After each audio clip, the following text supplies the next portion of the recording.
Um, it's my pleasure to invite all of you, to welcome all of you today to this morning's talk. It's a second of 4 on Bhakti this month. It's a Bhakti Fest. And if people would like it, we'd like to continue it in some fashion in fall. So as I mentioned last week, the Center for the Study of Hindu Traditions, Chitra, was founded in 2005. And it was founded to encourage research, teaching, and public understanding of the Hindu cultures and traditions. And we emphasize interdisciplinary work and the study of global Hindu traditions here. Many of you have participated in the earlier seminars, and we've collaborated with departments and centers around the whole university. The talk today by Professor John Kuhn, is on food and caste. And food is, of course, central to talking about caste. In a famous story about Ramanuja, we hear how he invited a person who was supposed to be of a so-called lower caste, Tirukachi Nambi, to come home for a meal. And he actually wanted to eat the leftovers of Tirukachi Nambi's lunch. And he persuaded him to come. Ramanuja's wife was more caste conscious, and things didn't quite work out the way Ramanuja wanted it.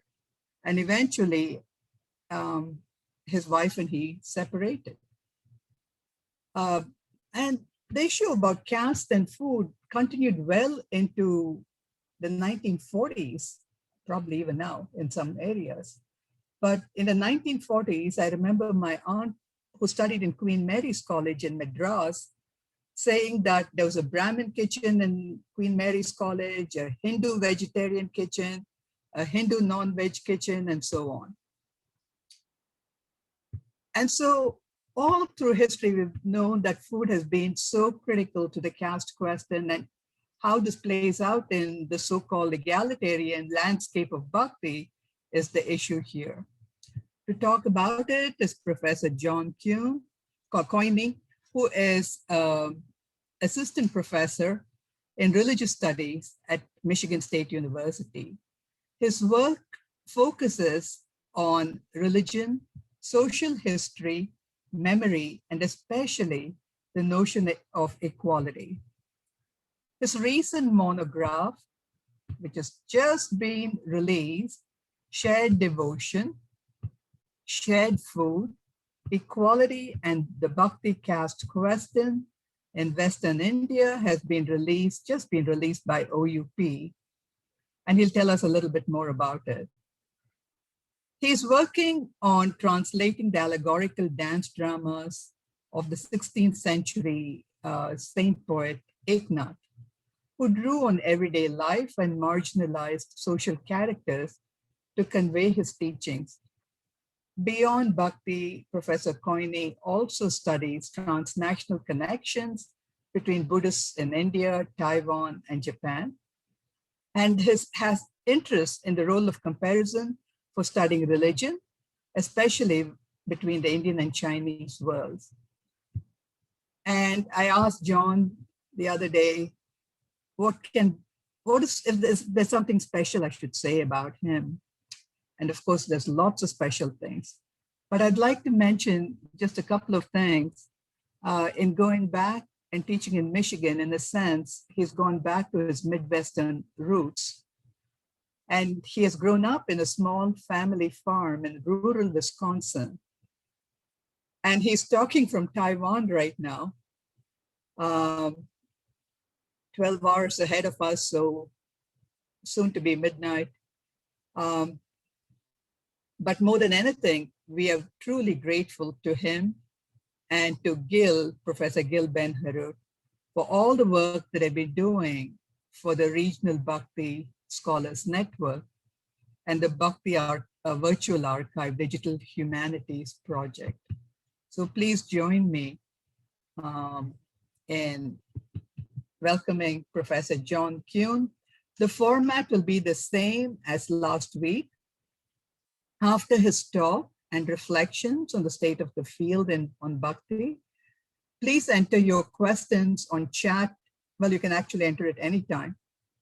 And I'll read it out to him. We'll have a short Q&A, maybe 15, 20 minutes, after which I'll unmute.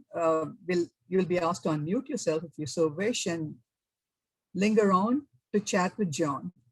So thank you so much for coming today. It's a pleasure to have all of you on behalf of Chitra. Thank you. Well, thank you, Professor Narayanan, and thank you all for joining today. I'm going to move over to sharing the screen and just do a couple little configuration things.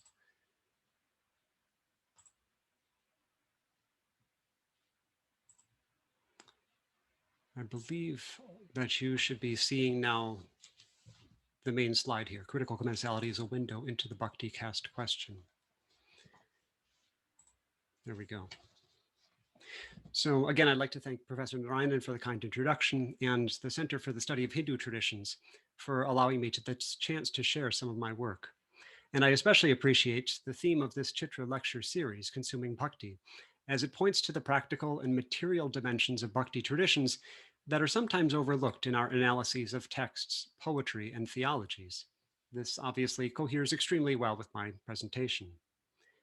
What I'm going to talk about today is tied closely to the book that I recently published, Shared Devotion, Shared Food, Equality in the Bhakti-Caste Question in Western India. The book delves into more topics than I'll be able to speak about here, such as social equality, contextual ways of reading hagiography, Ambedkar's critique of Bhakti traditions, and Bhakti traditions' strategic use of ambiguity on difficult social issues. But what I will focus on is a foundational approach that underlines nearly all of those things, and that is the importance of paying attention to food and Hindu ways of handling it.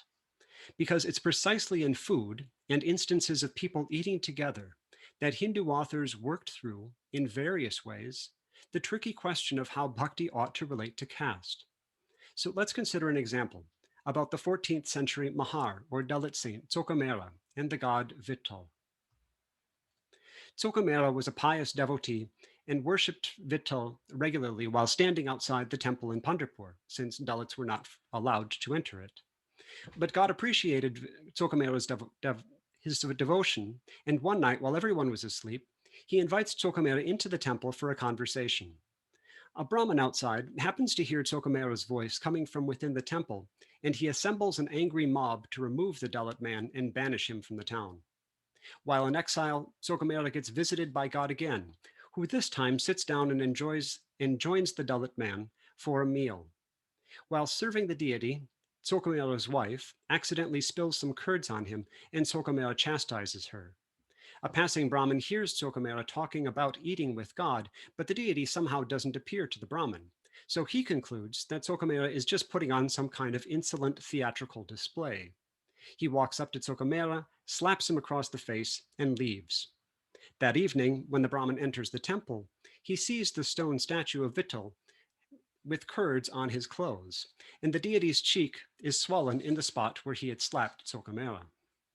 Realizing what had happened, the Brahmin apologizes to Tsokamera and leads him by the hand into the temple again. So, what does this story signify about caste, with the chastised Orthodox Brahmin and the vindicated pious Dalit saint? If God is eager to eat with a Dalit like Tsokamera, does that mean that other Bhakti adherents ought to as well? What does this story indicate about the relationship between Bhakti and caste?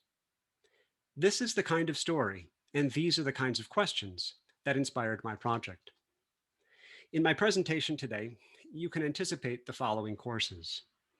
I'll start by explaining what I mean by critical commensality and why I think it's helpful for understanding religion and culture. I'll then contextualize that by considering food's roles in religion, and especially the very diverse ways in which Hindu traditions have thought about food over the past 3,000 years. This will enable us to appreciate more clearly some of the tensions in eating together, which we'll eventually see in both traditional stories about Bhakti saints, as well as in some notable events by political and social reformers in the past 150 years. Those will be the main courses, and most of their ingredients will come from the Marathi-speaking region of Western India. To conclude with maybe something of a little extra snack, I'll turn to the theme that Professor Narayanan asked me and everyone in this Chitra lecture series to address, reflecting on the state of Bhakti studies today. Anthropologists, sociologists, historians, and South Asia scholars have all recognized the ways that food mediates human relations. As it does so, much of the time, the true power of food resides not so much in the level of conscious awareness, but in the realm of bodily experience, emotion, memory, and tacitly regulated knowledge about proper behavior. This makes food an especially rich site for analysis. I became interested in food and bhakti because of the research that I was doing on the 16th century Saint Eknath of Python. He's known for many things, but what drew me to him especially were the stories about how he, a Brahmin, interacted compassionately and respectfully with Dalits and thereby invoked the ire of his fellow Brahmins. Strikingly, many of the most contentious stories about Eknath's intercaste transgressions center around sharing food, as I'll show later in my talk. Once I was clued into the importance of food in stories about Eknaths, I began seeing food everywhere in Bhakti traditions. Or rather, I realized that I'd been taking food and stories about food for granted, breezing over them as just another thing that people do in their everyday lives. Of course, Bhakti saints eat food too, so what's the big deal? But when I started paying closer attention, it became clear that a lot more was going on in these stories than just people filling their bellies. By the term critical commensality, I basically mean focusing attentively on events of shared food as a way of studying culture and society. I took this approach to Marathi Bhakti texts, but it could apply equally well to other venues and materials. After all, eating together is universal across all cultures and time periods, if for no other reason than the very practical conservation of labor and energy. It's simply more efficient to prepare food and eat as a group than for many individuals to prepare their meals and eat alone. But of course, eating together takes on many dimensions of significance beyond just the practical one of bodily nourishment. Which food is shared and how, among whom, in what settings, for what purposes, how it's produced affordably and by whom, these and many other aspects of commensality are shaped by cultural expectations, rules, and values. Shared meals may be structured according to abstract principles and values, but they become unavoidably manifest in materials and bodies. Or, as frequently also happens, materials and bodies organize themselves in particular ways, and then cultures and religions find ways to justify it. Therefore, a shared meal can be a productive site for cultural analysis, regardless when it's in history or wherever it is in history or wherever in the world we're focusing. We could view these events through social scientific lenses and refer to the theories of E.B. Tyler, William Robertson Smith, Emil Durkheim, Georg Simmel, Claude Levi-Strauss, and Mary Douglas, and people like that. But more important, I think, is that these events of shared food, described in ancient texts or observed in real time, also reveal local emic categories, concepts, values, and tensions. Shared meals can be read on their own terms as well.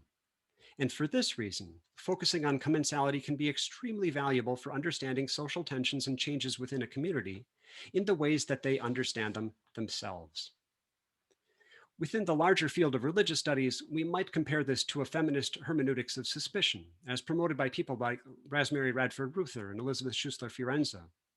They point out that classic religious texts like the Christian Bible were profoundly shaped by cultural assumptions about gender, both in what was written down and transmitted and in what was strategically omitted. We thus ought to read these texts expecting to see and actively looking for how worlds were shaped by gendered assumptions and power disparities. Those gender dynamics are always present. We just need to pay attention. I think the same holds true about events of eating together. Assumptions about not only gender, but social class, group belonging, religious significance, hygiene, purity, taste, and power all figure into how people eat together. Whenever we read about, observe, and participate in a shared meal, we can expect to find such values and rules operating in local emic terms. This is what I mean by critical commensality. The careful focus on events of shared food, attentive to how they are arranged and regulated, with the expectation that reading them closely can teach us about people's social structures and tensions on their own terms. In short, I think this is a way of getting at or dealing with some sort of middle ground between observing different times and different cultures while not using too overbearing of a Western theoretical lens. In the interest of time, I'm going to forego an overview of Western theories about the rules of foods in religious traditions, but suffices to say that there's a good deal of scholarship out there in this area, especially among social scientists who study communal rituals and ideas about purity. Of most relevance to studying Hindu traditions is R.S. Khare, an anthropologist based at the University of Virginia.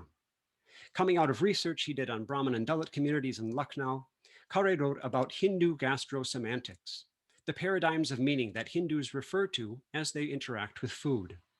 And since, over the course of millennia, Hindus have observed many different interpretive paradigms for food that are still operative in many traditions today, any single item of food may convey multiple meanings at the same time. Or, in Khare's words, food has semantic density. This is crucial for the way that food functions in stories about bhakti and caste. So, what are some of these paradigms of meaning? Vedic authors reveled in the significance of food, from viewing it as a vital force that flows throughout the cosmos, supporting life in both divine and earthly worlds, to referring to eaters and the eaten as a way of expressing social power disparities, to describing ritual sacrifice explicitly in terms of a meal, at which the motto, the guest is God, Atiti Devo Bhava, is meant quite literally. Later, ritual manuals, especially the Gruha Sutyas, discussed extensively a ritual sacrifice that is meant to remember and feed one's deceased ancestors. As Matthew Sayers showed, this ritual, which eventually became known as the Shraddha ritual, gradually shifted from directly offering rice balls and water to the ancestors to regarding Brahmin priests as proxies for the ancestors, eating the ritual meals in their stead. Legal texts like the Dharma Sutras and Dharma Shastras went into great detail about how Brahmin men ought to carefully monitor their food to preserve their ritual purity and thus efficacy in carrying out ritual duties. Especially scrutinized were not only what Brahmins could eat, but the sources of the food, particularly in terms of caste. Food from Shudras and people regarded as avarna were untouchable, were consistently and sometimes quite emphatically forbidden, such as in Vasishta's Dharma Sutra and the Manava Dharma Shastra. At the same time, these classic legal Hindu texts commanded Brahmins to show hospitality by offering water and food to guests, whoever may arrive at their doors. This includes sharing food with Dalits and Shudras, at least ones who are not known to have committed any grievous sins. Hindu legal texts were also quite concerned about uchishta, or the food that was left over after a meal, since it was regarded as highly polluting. In the most extreme cases, a Brahmin man was prohibited from eating even his own leftover food. Uchishta ought never to be placed in the fire, which would be tantamount to giving a polluted substance to the god, or to the gods. Yet this dangerous quality of partially devoured uchishta could have the exact opposite effect if the first eater were a deity, such as in a ritual sacrifice or one's own guru. The legal texts positively encouraged disciples to eat their guru's uchishta for the karmic and other subtle benefits that it could convey to them. The epics and the Puranas picked up many of these themes, explored ethical dilemmas further, and laid some narrative groundwork for later bhakti traditions. Especially beloved by later Vaishnava bhakti traditions were tales of Krishna in the Bhagavata Purana eating with his cowherd companions, and the tribal woman Shabri in the Ramayana, who piously shares food with Rama and Lakshman.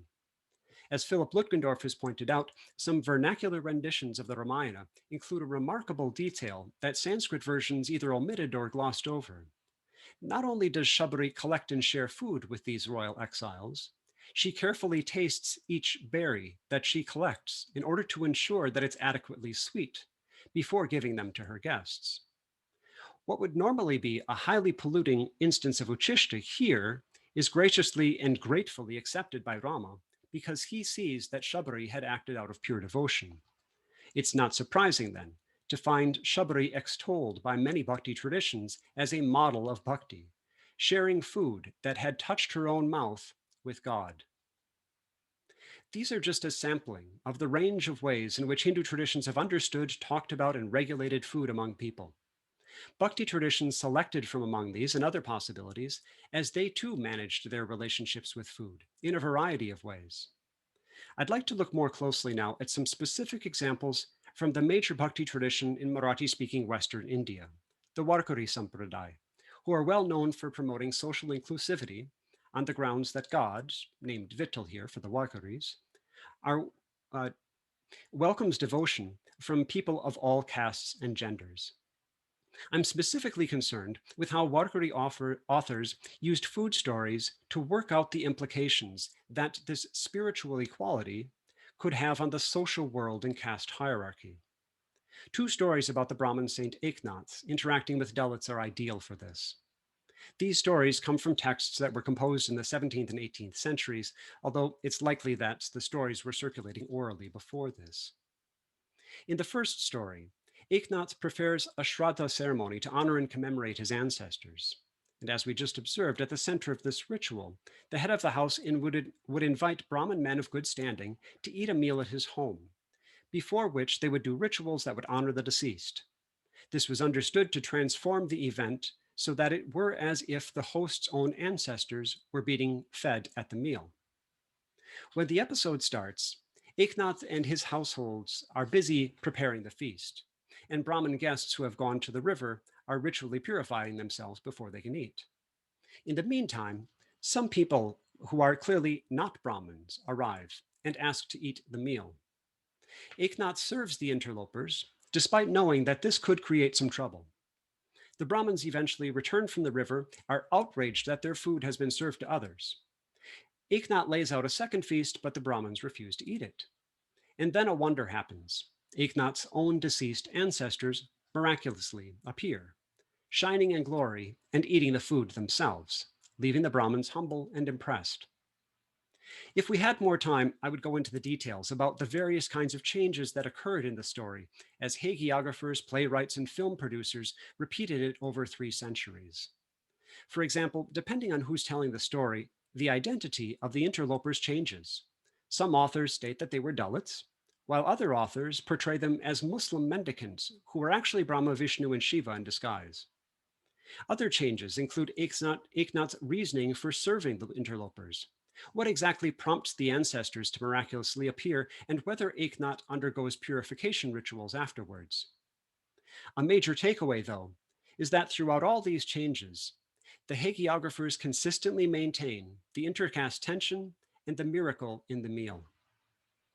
Food's semantic density is pivotal in this story, embedding characters within two different and mutually exclusive systems of meaning. On one hand, the Shraddha meal is a vital component of a classic ritual. The sequence of events, the people who are involved, the rules that govern the Shraddha are clearly fixed and well known. For the ritual to be regarded as a success, food must be prepared and served to Brahmins. On the other hand, food is an instrument for showing hospitality. Although the Shastric injunction that Brahmins share food and water with travelers may have been in the background, the stories, at least as we've received them in Marathi, clearly state that Eknath was motivated by compassion and a sense that God was in all beings. The Shraddha story thus hinges on a dilemma: to choose one of these paradigms over the other. Choosing to serve the unexpected guests would force Eknath to diverge from the ritual. But the narrators don't quite allow the story to reach that logical conclusion. The mutually exclusive paradigms for understanding food are held together by the miraculous arrival of the ancestors. If the goal of the Shraddha is to satisfy the ancestors, the story about Eknath innovatively asserts that this can be accomplished by hospitably serving food to Dalits or Muslims. Essentially, hagiographers of the Shraddha story had to negotiate the two levels of food's semantic density, and they did this in a variety of ways. In the second story, a Dalit man and his wife invite Eknaths to eat a meal at their home, despite knowing that Brahmins are not supposed to eat food from Dalits. But Eknath accepts the invitation and he goes. Orthodox Brahmins hear of this and they're upset. so they scheme to catch Eknath in the act. Some Brahmins hide outside the Dalit couple's home, where they see Eknath go inside and eat a meal. But at the same time, other Brahmins see Eknath sitting and eating a meal at his own home, making it impossible to say for certain where Eknath actually was. In most renditions, the story ends with a wonder of him appearing in two places at the same time, leaving the question, did Eknath really eat with the Dalits? What accounts for these two appearances? When this story was retold, hagiographers, playwrights, and film producers added their own ideas about the double vision. One left it a complete mystery. One claimed that Eknath possessed a yogic power that enabled him to project a second body into a different place. But most claimed that God took on a form of Eknath. Yet then, too, there was disagreement about whether it was Eknath himself or God as Eknath who ate the Dalit couple's food. Here, too, amid the changes, nearly everyone retained the ambiguous double vision, along with its unclear message about bhakti and caste. Food is obviously central here, as the double vision story hinges on food illustrating the clash of two competing value systems. Rules of Brahmin purity clearly prohibit Brahmin Dalit commensality, except in cases of extreme emergency or apatatharma. Eknath was not under such critical duress. He freely chose to eat with the Dalit couple. For Eknath as a Brahmin within a Dharmashastric paradigm, this meal should not occur. But in terms of a broader frameworks of bhakti ethics, in which virtuous Dalits merit reward, avatar-like saints uplift the lowly, and spiritual prodigies see beyond worldly distinctions like caste, all things that stories about Eknath explicitly promote. Sharing food reinforces core teachings about compassion and hospitality. When those values are foregrounded, the meal must go forward, despite the Brahmin's opposition. In the double vision story, as in the Shraddha story, food's semantic density renders abstract competing value systems in vividly material terms. And as in the story of the Shraddha meal, hagiographers rectify the competing paradigms of meaning and value through a wondrous event. Eknath miraculously manages to both eat with and maintain distance from the pious Dalit couple, thereby fulfilling the expectations of both paradigms. If we would look more closely at specific renditions of this story, though, we would usually see authors gently nudging readers towards favoring one of those paradigms over the other, bhakti or caste. Much more could be said about the implications of this story, especially in relation to hagiography and social equality. But my main goal today is to show how critical commensality offers us a window into how Marathi authors understood bhakti's relationship to the caste system throughout history. This analysis, the analysis that we can carry out through critical commensality is more nuanced and sensitive than would be possible if we attempted to reconstruct some sort of doctrine based on snippets of a given saint's poetry and hagiographies. Beyond bhakti traditions, commensality has been an important social marker throughout the 19th and 20th centuries in India. Intercaste eating became a common initiation rite for joining reformist groups, including in Maharashtra, the underground Paramahamsa Mandali in the early 19th century, the publicly assertive Satyashodak Samaj led by Jyotiba Phule in the late 19th century, and Vittal Ramjay Shinde's anti-untouchability programs in the early 20th century. In all of these, people who wanted to join were involved in sitting down and eating a meal with Dalits, knowing that they were going to be participating in this. Eating together was also often a flashpoint of controversy, such as a remarkable event in 1891 known as the Punch Houd Tea episode, when Marathi public intellectuals from across the political spectrum, including the liberal reformer M.G. Ranade, the nationalist ideologue Bal Gangadhar Tilak, the Brahmanical historian V.K. Rajwade, and the staunch rationalist G.G. Agarkar, were invited to the Punch Houd mission in Pune for a public lecture. Tea and biscuits were served. This put many attendees into a dilemma as they calculated whether they ought to participate in light of how people would perceive not only their commensality with Christians, but with their staunch political opponents. The commensal event caused outrage on many fronts, leaving the participants to scramble to justify their actions. Even more momentous, in 1928, Bal Gangadhar Tilak's son, Sridhar, established at his home a branch of the Samaj Samata Sangh, a group that Bhimrao Ambedkar had founded 2 years earlier. Sridhar hosted public discussions on caste discrimination and public sahabhojans, or shared meals, that included Dalits. This activity was especially controversial because Sridhar's home was in Sadashiv Pet, the epicenter of Pune's powerful Brahmin community. Ambedkar himself attended one of these events and had tea with Sridhar. When Sridhar's famous father died in 1920, he inherited the family's home as well as part ownership of the influential nationalist Marathi newspaper Kesari that his father had founded. Outraged by Sridhar's activities, other trustees of Kesari initiated a legal battle to wrest control of the newspaper from his hands. Persecuted and alienated, Sridhar soon after killed himself. A few hours before taking his own life, he wrote a letter to Ambedkar, saying that he would now carry Dalit's grievances directly to the feet of Krishna himself. Transgressive commensality could be an act of political protest in the early 20th century, sometimes with dire consequences. These recent historical events vividly depict the fraught social terrain that Hindus have navigated with food around the turn of the 20th century. Although we may question the historicity of earlier hagiographical stories, we surely ought not imagine that the times of the Bhakti saints were any less complicated than these stories whose historicity is known.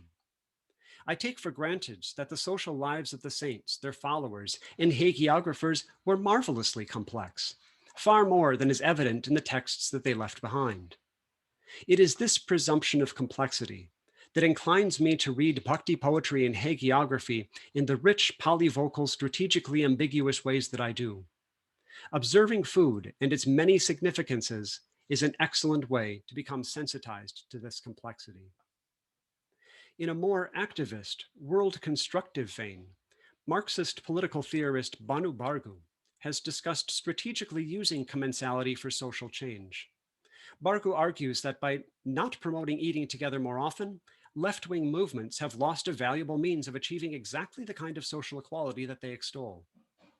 Commensality, in her words, is both a metaphor for the emancipatory potential of biopolitics and a literal rendition of one form of social practice. We see an example of this in the Warkari leader Hari Maharaj Babhutkar in a town in northern Maharashtra in the 1930s and 1940s. In a much more radical way than most Warkari leaders, Babhutkar required his followers to eat and live together, consciously disregarding their caste backgrounds. Of course, eating together can be mobilized for other ends as well, as Indian politicians have staged media events that document them eating at Dalit constituents' homes. This activity, which Indian newspapers have dubbed lunch diplomacy, is carried out in the hope that sharing food inspires sharing political allegiance. Yet, just because eating together could be a site for crass political machinations does not mean that it must be so. Since eating food will continue to be a basic fact of everyday life, it's possible to become more conscious about organizing commensal events for the social good. In Bargu's words again, commensality substantiates a potential or substantiates a positive commensality substantiates a positive horizon of emancipation at the quotidian micropolitical level, with indigenous forms of sociality which are productive of relations of friendship and solidarity, which are in turn constitutive of egalitarian and democratic subjectivities. Marathi Bhakti traditions recognized this importance of food well before terms like social equality and democracy entered the vocabularies in the 19th century. Now that those terms have become current, Bhakti traditions may invoke social equality and democracy too, if they wish to, and add yet another layer of meaning to the semantic density of activities with which they've engaged for centuries. And critical commensality is not unique to Bhakti traditions. We all are similarly embedded within networks of acquiring and sharing food, which are also all fraught with their own ethical quandaries that grow ever more acute in an age of climate change, food insecurity, and the inequalities that undergird industrial agriculture today. But with greater awareness to critical commensality, both in scholarship and in our everyday lives, perhaps we all may become more intentional about eating together in ways that promote healthy communities where everyone may have a seat at the table. That constitutes the bulk of my presentation. To conclude, I'd like to take a moment to fulfill Professor Narayanan's request that all the speakers of the Chitra lecture series reflect a bit on the state of Bhakti studies today. Obviously, my view is shaped by my peculiar regional and topical interests, and obviously, I'm a bit partial towards one specific recently published book and the impact that I hope it will have. But thinking more generally, it seems to me that in the past 2 decades especially, historiography has become one of the most active modes of Bhakti scholarship, perhaps even the dominant mode now. Rather than trying to identify historical details about what may have happened historically in the distant past, which is very challenging and slippery, many of us now focus on forces that shaped the understandings of Bhakti that have been passed down, what Christian Novetsky broadly has called cultural memory. Of course, the turn towards historiography is widespread in many fields. Bhakti study participates in this broader trend. Jack Hawley's book, Storm of Songs, made a signal contribution to our understanding of how the idea of the Bhakti movement came about. To my mind, there's still valuable research to do on the 19th century in different languages and regions to appreciate the diverse ways in which Bhakti and Bhakti traditions were reformulated and represented in explicitly modern terms. We in the Regional Bhakti Scholars Network are working to encourage this further through intentional collaboration and sharing knowledge. For example, this coming October, the Regional Bhakti Scholars Network is planning a hybrid symposium as part of the Madison South Asia Virtual Conference on the impact of print media on Bhakti traditions in the long 19th century. Work like this may hopefully lead to a more holistic and evenly represented Work like this may hopefully lead to more holistic and evenly represented views of Bhakti as a pan-Indian phenomenon that is richly connected to traditions and aspects of life that aren't conventionally viewed as under the umbrella called Bhakti. I do wonder, though, if the field may soon be reaching a turning point, as scholars may take historiographical sensitivity as now well established and turn towards studying more sensorial or affective dimensions of Bhakti. Karen Pachilis's work on embodiment may have been especially prescient in this respect. I anticipate this focus on the senses and emotion becoming more widespread in Bhakti studies in the decades ahead. Finally, it may just reveal my own unawareness here, but I've often wondered why we don't see more anthropological research on Bhakti, rooted in ethnography. There are plenty of living Bhakti traditions around, and many, such as the Warkaris, are quite welcoming and hospitable. The dearth of research perhaps reflects the history of Bhakti studies' very strong rootedness in poetry and hagiography, as if Bhakti scholars study texts by default, and fewer scholars have been inspired to take their interest in Bhakti on the road, as it were, and explore the contours of traditions in people's lives that are inflected by Bhakti. COVID conditions obviously make this currently impossible right now, and the political scene in India may make it increasingly challenging as well. But I think it would be extremely valuable to understand better what Bhakti looks like and means to people's lives today, with all the complications and categorical messiness that entails. Maybe this isn't so much an observation of the state of Bhakti studies, but rather a hope and a wish. So these are a few reflections for whatever they may be worth. In any case, I'd like to say again, thank you to Professor Narayanan and to Chitra for this chance to speak, and I look forward to interacting with all the questions and comments that you have.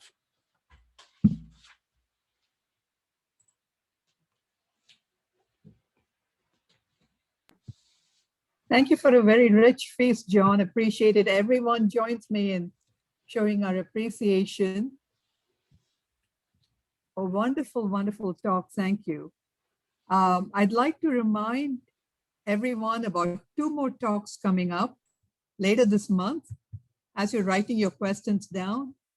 Next Friday, we have Professor Harshita Kamath from Emory University, and she'll be talking about Tirumala Tirupati, Bhakti songs for the God on Hill, the legacy of Annamaya. And that's next Friday morning, 10:30. For those of us who grew up on a fair of Annamacharya, that's going to be a real treat.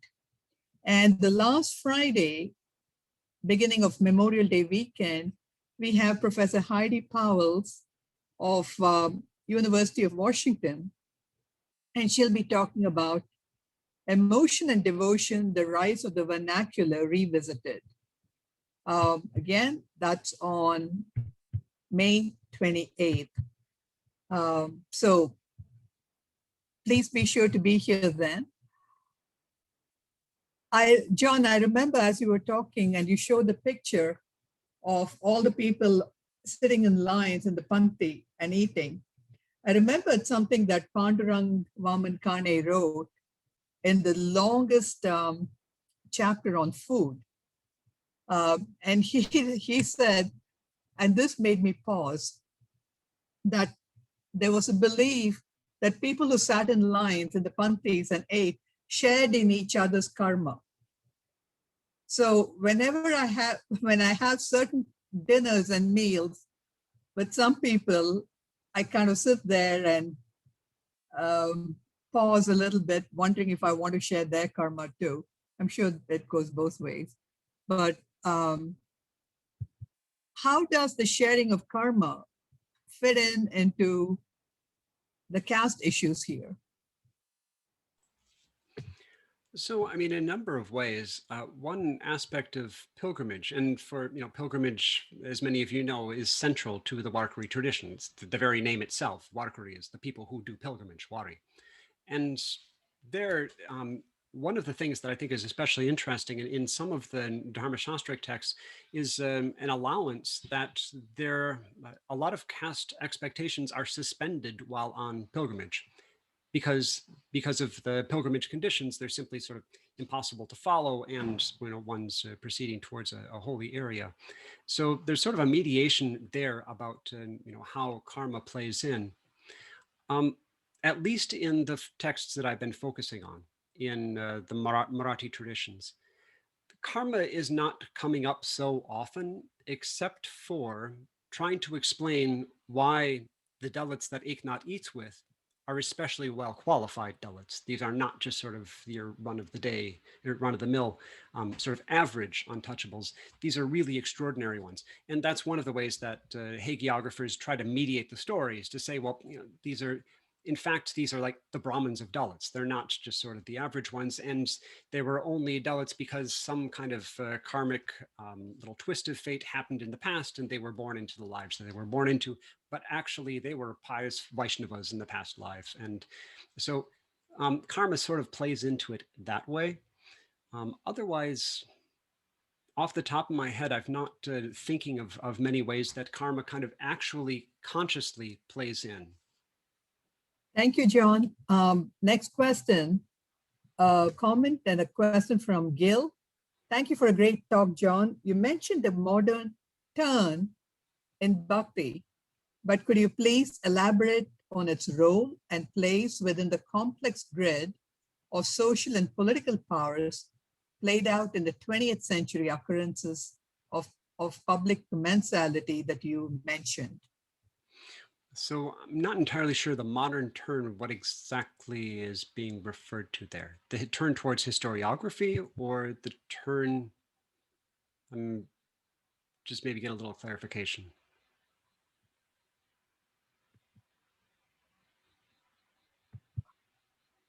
Gil, do you want to unmute yourself? Okay, now I can unmute. Thank you. I didn't mean anything specific in the modern term, but just the fact you mentioned in one sentence how during the 19th, 20th century, Bhakti adapted and was adopted by different agents. But I'm more interested about the specific cases that you mentioned of commensality, with public implications, and how Bhakti was played out there. So some of the ones that I mentioned were not Bhakti related at all. In fact, some of the reformers in the 19th century were really not terribly interested in Bhakti and saw it as too acquiescent to the caste system. And so their use of eating together in very public ways was a sign of protest. And they weren't necessarily doing it through a bhakti lens. Although like someone like M.G. Ranade and the Prarthana Samaj that he began, he did try to incorporate at least ideas from the Saint Tukaram and some of Tukaram's poetry as a kind of a modern spirituality, maybe sort of a perennialist kind of vision of religion. So not related specifically to the practicing Warkari tradition, but kind of appropriating that and then using it in his own particular way. Within the larger tradition of the Warkari tradition in the 19th and 20th century, this is honestly something that, I'm interested in studying further, but getting down to historically what happened is really rather difficult with this tradition. It's not very well centralized. It is not highly documented. And one of the issues that, coming up here in October, print media is one of the ways that sort of the Warkaris got publicly presented to non-Warkari audiences and they became aware of them. And so that process of printing Warkari literature and even somewhat creating a canon, as well as representing it in kind of modern non-sectarian terms, that's part of the larger conversation there. Yeah, exactly what happened on the ground, I am sure there must be some really rather interesting things based on bits of historical information that I do have. But yeah, it's going to be a challenge to kind of dig further into things. It would probably involve like local archives at Warkari leaders, ashrams and things, because this is otherwise not widely written about. Karen, as I'm reading your question, can you unmute yourself in case you want to elaborate on this? From Karen Pechulis, whom you mentioned just a few minutes back, John. Thank you for a great talk, John. Oh, sorry, that's Gil. From Karen, thanks for a marvelous talk, John. What other dimensions of food tensions in Bhakti have you encountered besides the Dalit Brahmin one? That's a good question. So I've been focusing mainly on that. At least in the hagiographers that I've been looking at, the Marathi hagiographers, where food also comes up is it becomes a sign of becoming a pious Vaishnava, especially in this 18th century major hagiographer, Mahipati. When people kind of take on, and I don't want to say exactly convert because that word isn't totally appropriate there, but when they decide that this is really the path for them and they're 100% going in on it, they change their food habits and they start eating some very specific things. And I think this is just part of the larger kind of Vaishnava narrative of what a proper bhakta looks like. And so to my mind, this is maybe even something of an accommodation, an adaptation of Mahipati towards more, I would say, Catholic with a small c way of being Vaishnava. That's one place where I see food coming in. And of course, there's stories about women poet saints in preparing food. One in particular, Janabai, she is excluded from some meals in some of these stories, and Krishna stops and he waits at the meal and says, "I'm not eating until Janabai is called," and joins the meal. So there's an instance. So there are some issues of gender that do come into some of the stories too. Mm-hmm. Next question from John Snedelman in our department here at UF. Thank you, John, for a great presentation and argument. You made a strong case for thinking about bhakti and food. I wonder what your thoughts are on issues of drinks, taste, rasas perhaps, and how that history connects with food, or if it does. That's a great question. I don't know the specifics of I haven't traced back how these words in Marathi exactly have played out, but it is striking to me that within Marathi Bhakti contexts, one of the major words that gets used for something that's very engaging, like a Marathi kirtan, a kirtan that's really, people are utterly attentive, they're, bodily involved, it's just enthralling. The term that gets used is rasal. So obviously, rasa filled. And yeah, that I think is telling. exactly where it came from in a Marathi context, I'm not sure if I can sort of trace the intellectual lineage there. But yeah, the Rasas, exactly how the larger Sanskrit philosophical world and all of its richness in thinking about, say, the Rasas, how that's come into the Marathi tradition, I'm also not entirely sure it doesn't seem to me like it's studied extensively. And part of the issue may also be that trying to find Marathi authors who are going to be representative of like high philosophical tradition is a little bit difficult. Eknath is actually probably one of the more intellectually, writing in an intellectually sophisticated register. So that's a really inadequate way of responding to a great question. By and large, the answer is I don't know. Thank you. Question from Sohini Pillai. Hi, John. Thank you so much for this really fascinating talk. I'm wondering if you could talk a bit about using materials that you work with in a classroom. That's great, especially when teaching about caste. I've been thinking about the recent cases of caste discrimination in the United States and the recent news about the BAPS temple in New Jersey. So teaching about caste. So, I mean, one of the most recent things that I did just last semester, I was teaching a class on Buddhism in South Asia. And so there, you know, a big emphasis in my Buddhism in South Asia class is Ambedkar and his legacy. And so in terms of talking about caste, I interviewed a family in Detroit who are originally from Nagpur and had them talk about caste. And rather than have, you know, myself try to mediate that, I just let them speak. And invited them to elaborate on what their experience had been, just lived on the ground, what caste has meant to them, and you know, their experiences in Nagpur, and students found that quite compelling. So on issues like that, I find it's probably better for someone like me to even sort of step out of the way a little bit and let others speak, because they can do it more vividly than I can. But in terms of the complexities of caste, these stories about Eknath, especially when I get into the details about how the stories in different renditions change, it becomes very clear that people are, it's very contentious. People don't want to take a very clear stand. They're being very careful about their presentation, and students recognize that. They pick up on that, and they can see that this is, you know, there's not sort of an easy answer. And when, you know, I relate it to something like, you know, race relations in the US, that, you know, people can have lots of ideas about, you know, getting beyond anti-Black sentiment in the US. Just having the idea doesn't change like property values or school districts or things. They're all embedded in this much richer material worlds that, you know, even our best intentions don't just immediately free us from. And in many ways, caste has structured a lot of Indian society that way too. So even people with, you know, very clear intentions don't just sort of immediately jump out of it, and everybody's still enmeshed. Thank you. And next from Jack Hawley.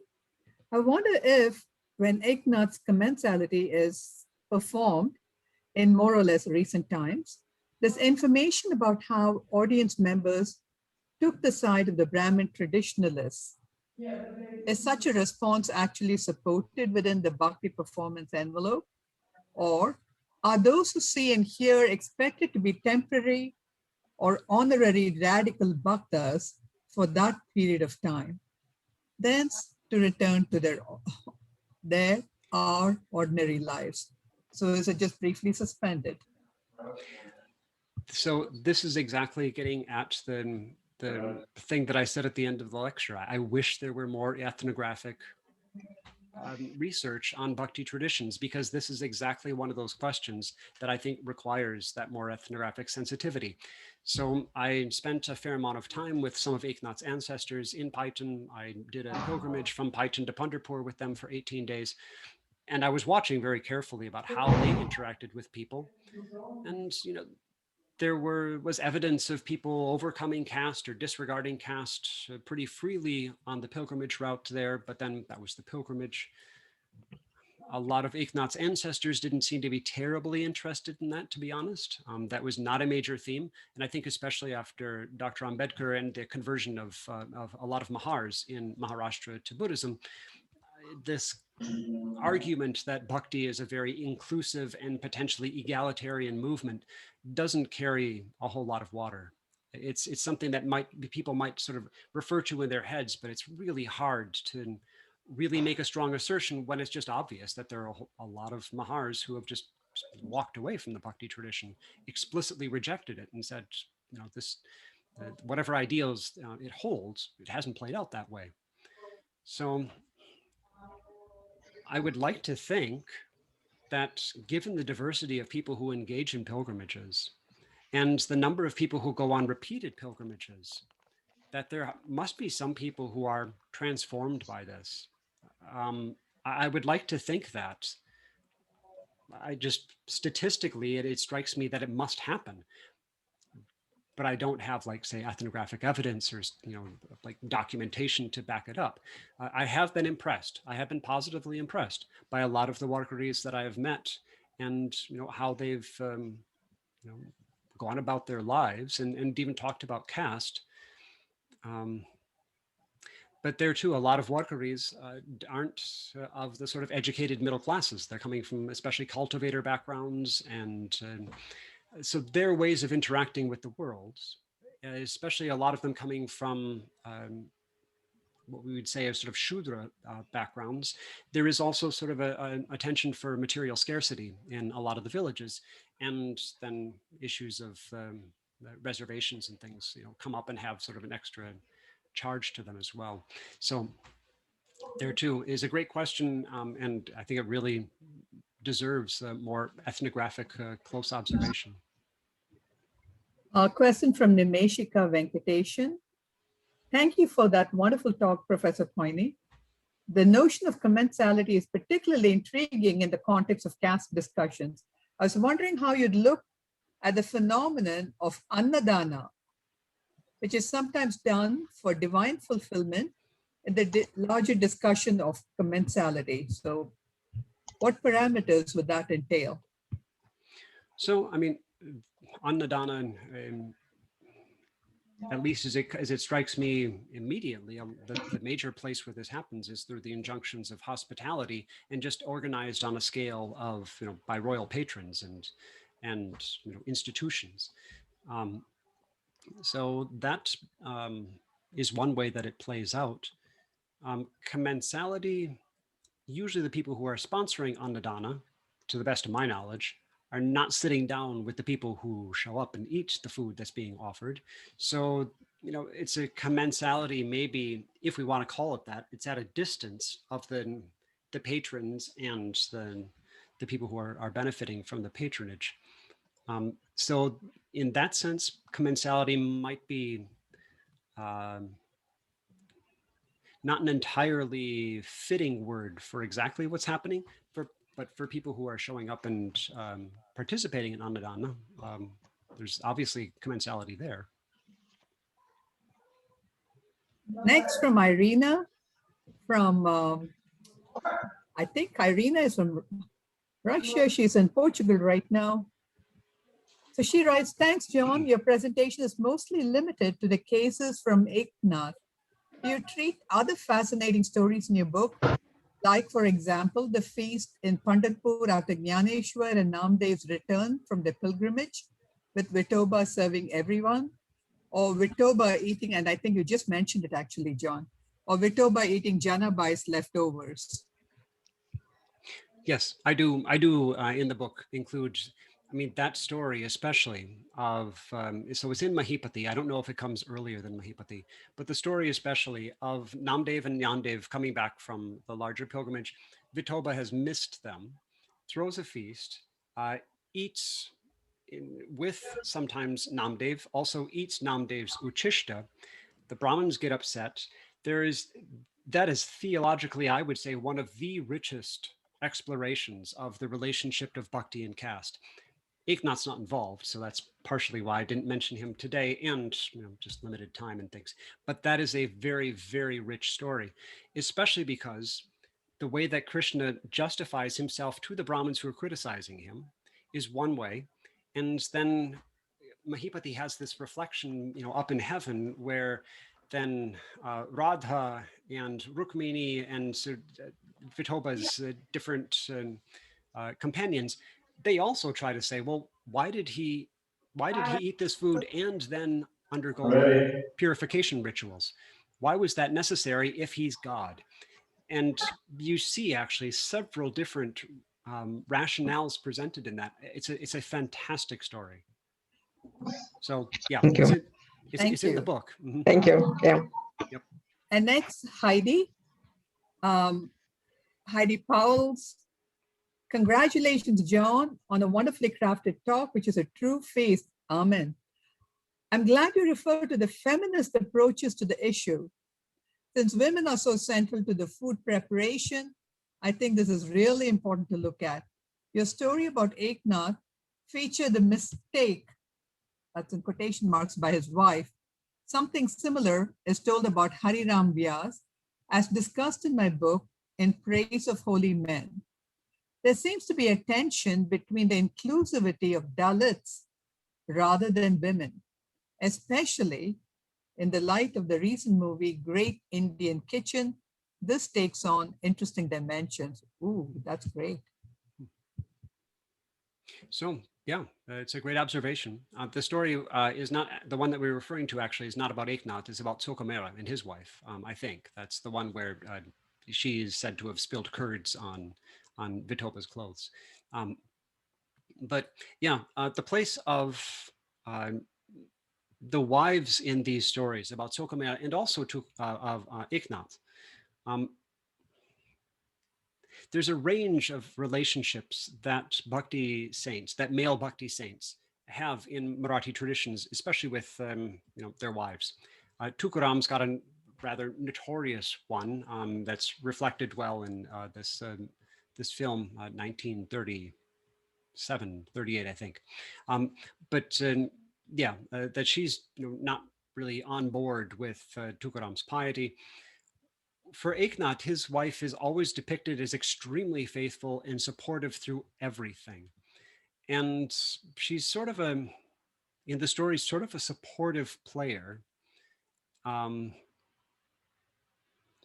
then some hagiographers pick her up a little bit more and make her a little bit more central and sort of active. So like that she would even suggest to Eknath that he ought to be hospitable to the people who show up.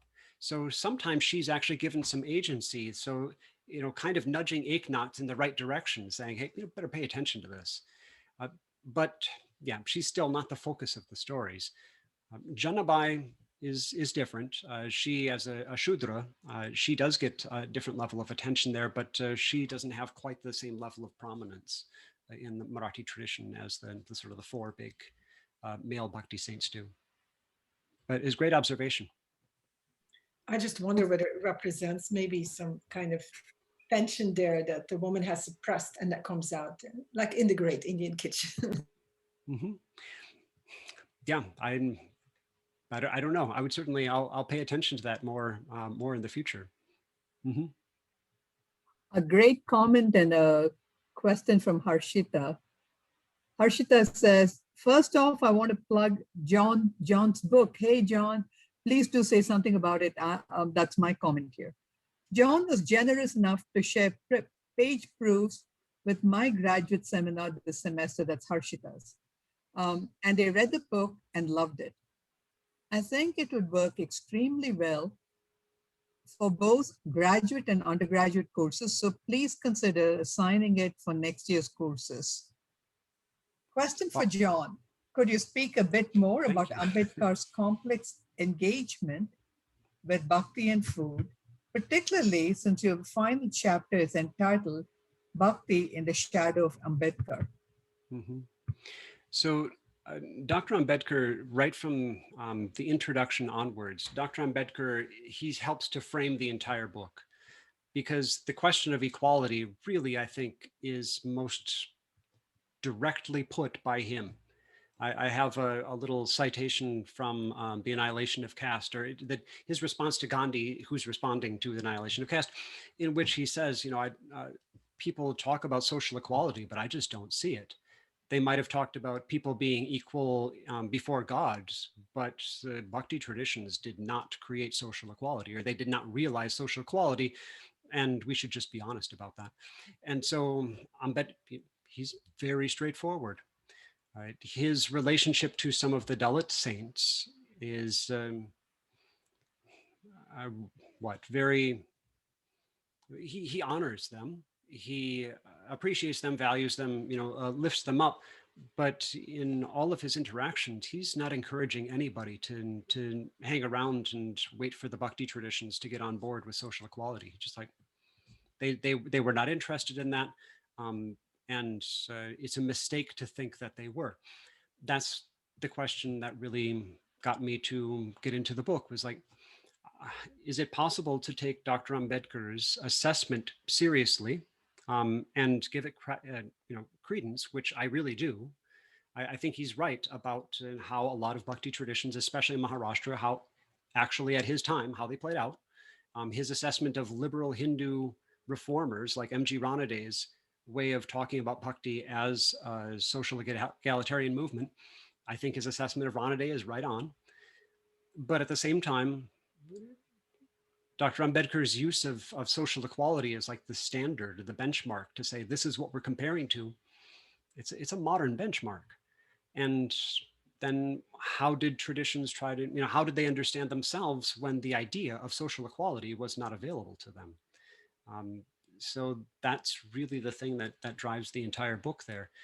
And yeah, in the end, I try to do justice to a sympathetic reading of the Warkari tradition and their complexity, and what I think are some people acting in very good faith to try to wrestle with caste and complicating it and maybe even in some ways overcoming it.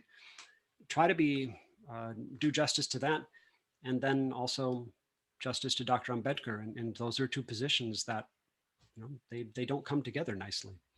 So. Thank you very much for the kind words about the book too.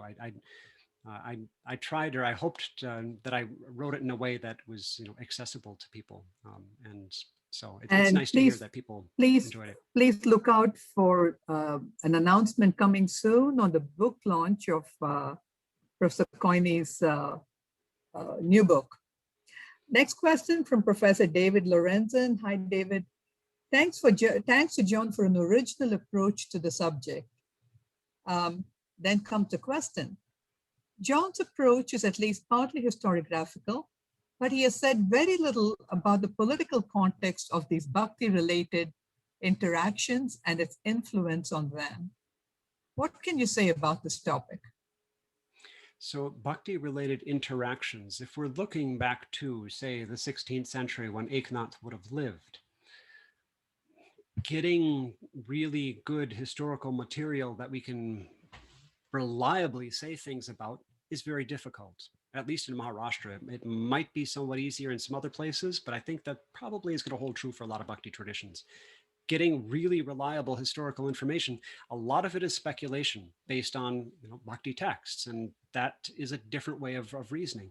So the political circumstances of Eknath living during the Ahmednagar Sultanate, exactly what that might have meant, we can theorize, but without more, I would say, digging into archives such as the Ahmednagar Sultanate's, whatever sort of archival records they left, I believe there might be some in Hyderabad. Without digging into that, without digging into the records of the Peshwa Daftar, and seeing, say, taxation records and knowing exactly, who was sponsoring what and where money was flowing, it's sort of hard to say for sure. And that's why a lot of what we're dealing with in Bhakti traditions, I think, is kind of pushing around kind of cultural analyses based on texts. And that's, it's something. We can especially deal with historiography and how people remember the tradition, and that is really something. But to get back to historical context in a way that really is historically well grounded is quite a challenge. Even in the 19th century with the Warkari tradition, it's hard to do. Once it comes to the 20th century and how it becomes more talked about in, say, newspapers or police reports or things like that, then we've got a little bit more historical information. But at least if I understand your question correctly, I think it's a really hard thing to get into, which is part of why, at least in the literature that I've been working with, I have not ventured to go there all that much. I think it requires a different kind of historical research than I've been focusing on, and a lot deeper digging into archives that may or may not hold the kind of information that we would need to do that kind of real solid historical reconstruction. A question from Rachel McDermott, Professor Rachel McDermott. Hi, Rachel. This is such rich material. Is there discussion of what kind of food people eat or don't eat? Do people ever eat meat? From an Eastern Indian Shakta perspective, I think about the non-problematic eating of goat or the willfully transgressive eating of goat or even human products as a way of showing devotion about normative dharmic consideration. There's no tantra in Western Indian tradition, is there?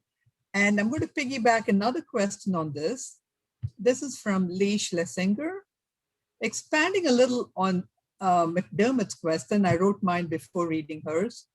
I wonder if there is as much gastro-ethno-semantic ambiguity, much less a double vision possibility when it comes to non-vegetarian diets, and how, and especially the now harshly suppressed history of Mahars as beef eaters.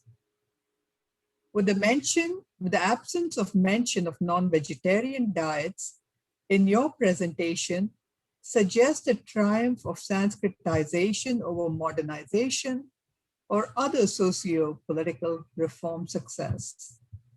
So there are two questions there. So to get to Tantra in Maharashtra, there's plenty of it actually. It's definitely there. And there's this layer, especially that the Warkari tradition builds on and incorporates a number of tantric figures, somewhat Vaishnavizes them, somewhat has some of the Warkari heroes kind of triumphing over them. In terms of eating meat, that I'm just off the top of my head, I'm not recalling a lot of stories that really get into that direction, other than, Mahipati writing in the 18th century, and the people who are eating meat is the Muslims, and so there's that, but that's not the same register. I'll have to look. So I'm working on some translations right now of Eknath Bharut, these metaphorical drama poems, in which he frames some of his bhakti messages in the figures of marginal social people. And so he has goddess worshippers who are then presenting, it's still his very Vaishnava and Vedantic message at the end, but he's representing these figures in order to get there. I haven't come across references to people eating meat yet before. I don't anticipate that, as interesting as that would be, but yeah, it's a great question. I think by the time the Marathi bhakti materials really get composed and written down, Tantra is so far away from what they're engaged in daily lives. It's not a threat anymore. It's not even a sort of a lived reality. That's just not the world they're living in at all. So I think, yeah, there is sort of a large separation there. To get to Lee's question about gastroethnosemantics and meat and things.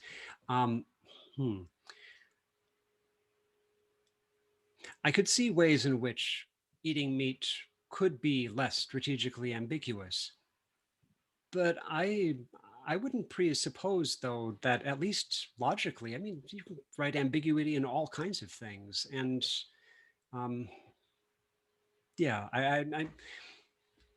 the Waterbury authors were pretty creative people. And so I think that I wouldn't rule that out entirely. There were, I'm thinking of one story about Eknath, and I keep referring to Eknath just because, that's the saint that I studied the most. And one of these stories does have an instance where the god Dattatreya, who is said to be Eknath's guru's guru, he appears in one of the stories, and Eknath is with his guru. They go and meet him, and Dattatreya is figured like a Muslim, and he appears in this particular story with his wife, who slaughters a chicken, throws it in the pot, slaughters a goat and throws it in the pot.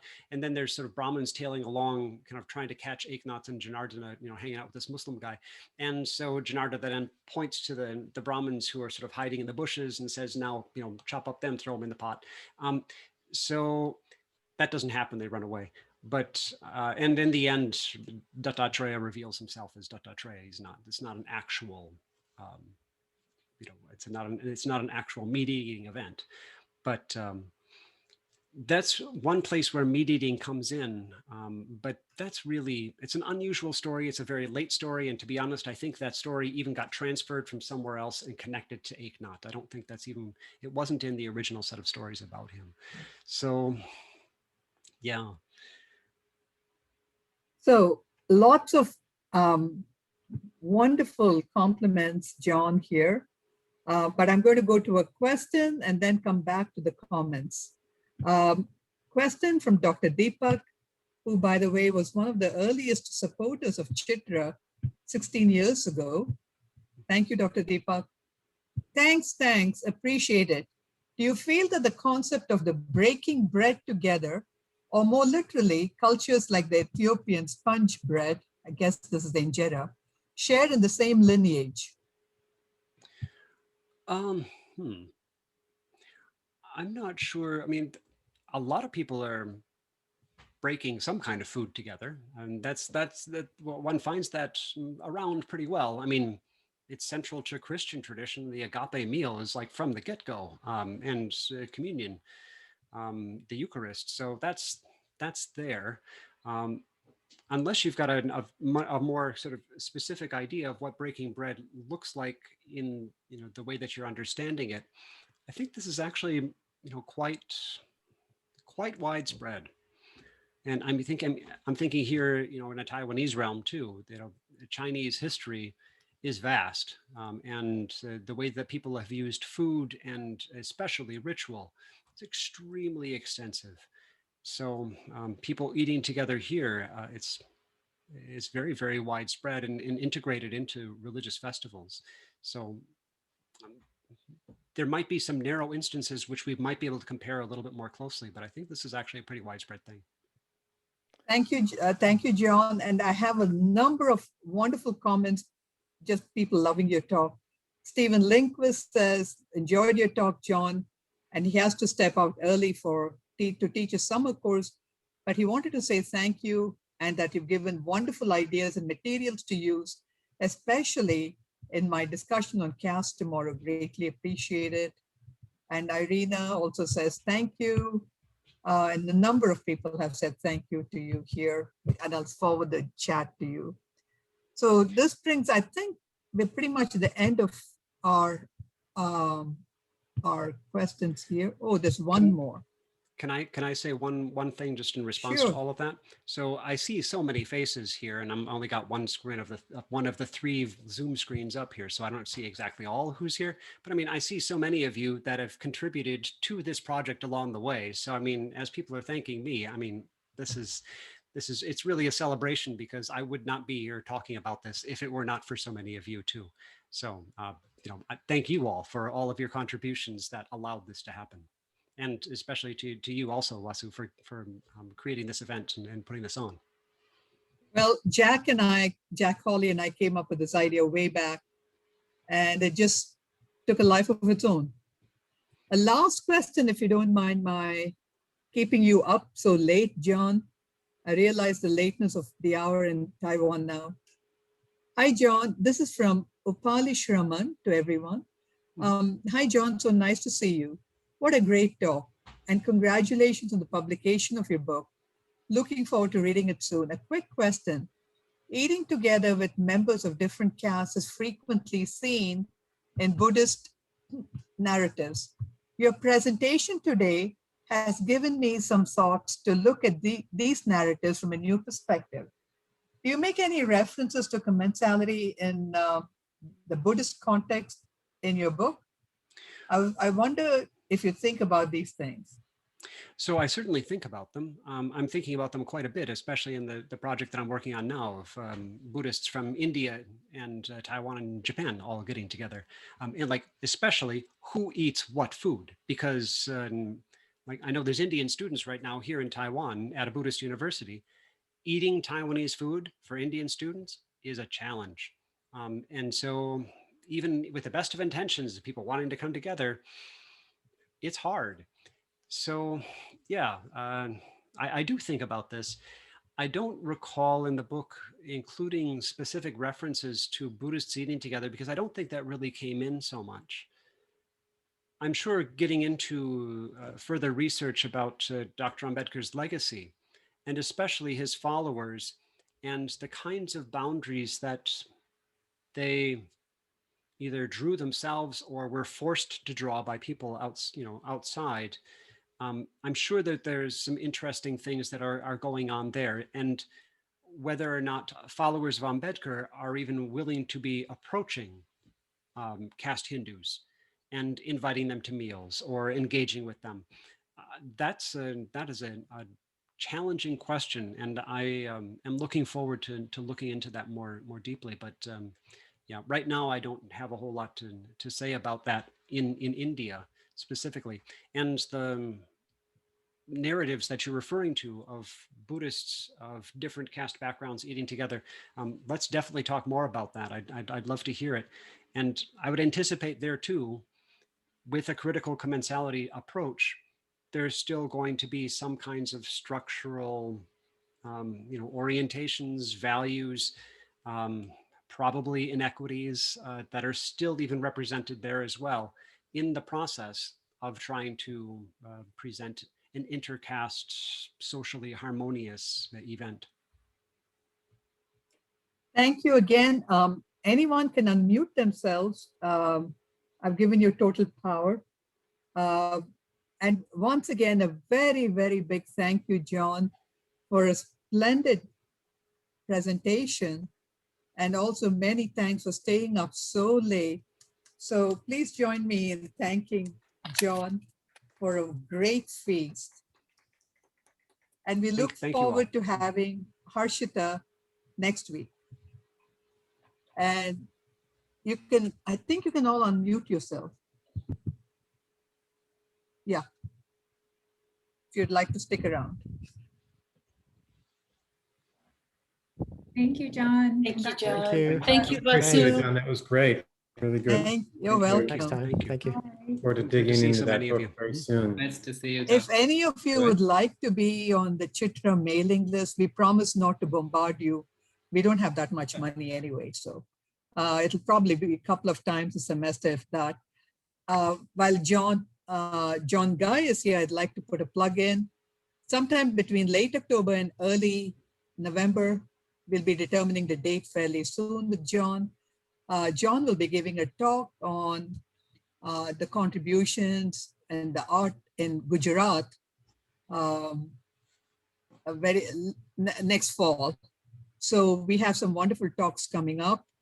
That will be through the Gujarat Distinguished Lecture Series, and he'll be doing the inaugural one. And we'll be really pleased to have John there. So thanks again for all of you being here. If anyone would like to be on the Chitra mailing list, just say the word. By giving a talk, am I automatically on the mailing list? Yes. Okay, good.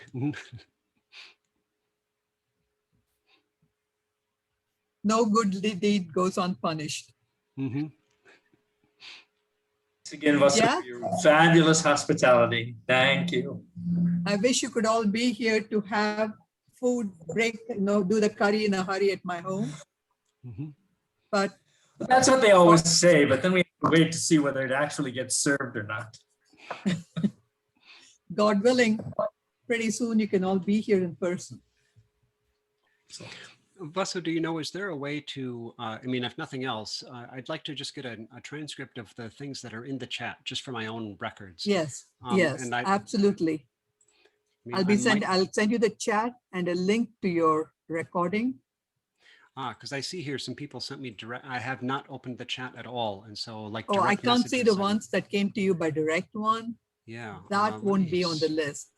So maybe you can just copy it right now. I'll wait. Let's see.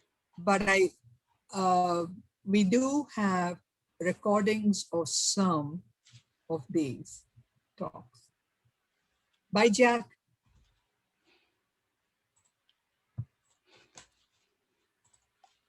Um,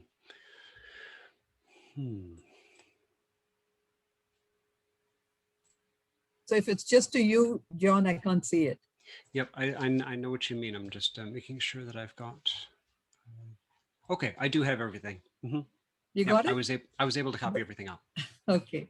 I'll be sending you the others soon. Okay, great. Yeah, it actually just didn't even strike me that I should maybe turn that on. So I was, on the same page. But yeah. I really appreciate you staying up so late. Thank you. Yeah, of course. Yep. Thank you again. Bye-bye. Yep. Good night. Bye-bye.